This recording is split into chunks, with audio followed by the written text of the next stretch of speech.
Welcome to the RVU OMM Mechanisms of Action series. This edition will look at the proposed mechanism of action of still technique.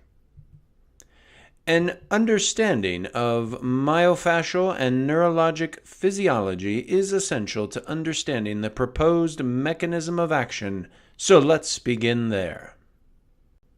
Somatic dysfunction is maintained by a complex interaction of neural elements, particularly the nociceptor and CNS repatterning, and myofascial repair mechanisms.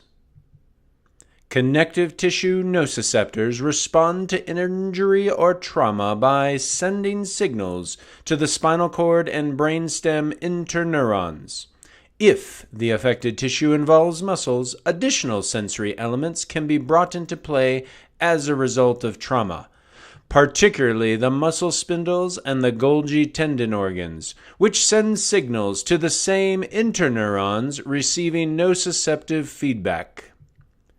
These signals contribute to nocifensive and nociautonomic reflexes, which are involved in changes in sensitivity and response patterns of spinal cord interneurons called facilitated segments. These interneurons have direct effects on the alpha and gamma motor neurons, setting up aberrant and nocifensive reflex patterns. These same interneurons influence the autonomic nervous system output through the intermediolateral nucleus of the spinal cord and the brainstem nucleus of the solitary tract. Now back to the proposed mechanism of action. Still technique is an indirect and then direct technique. So how does it work? Still technique has three components. The targeted region of somatic dysfunction is first placed indirectly or into the position of ease, which avoids activation of nociceptor and myofascial reflexes monitoring the area of somatic dysfunction. Next, a force vector is applied, which avoids activation of muscle spindles and Golgi tendon organs, monitoring the area of somatic dysfunction.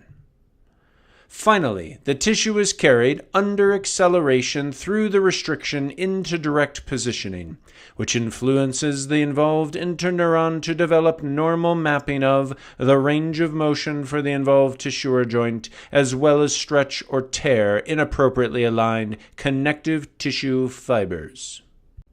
This process attenuates the facilitated segment, normalizes nociceptor and myofascial reflexes, and promotes appropriately aligned connective tissue fibers, and thereby resolves the somatic dysfunction.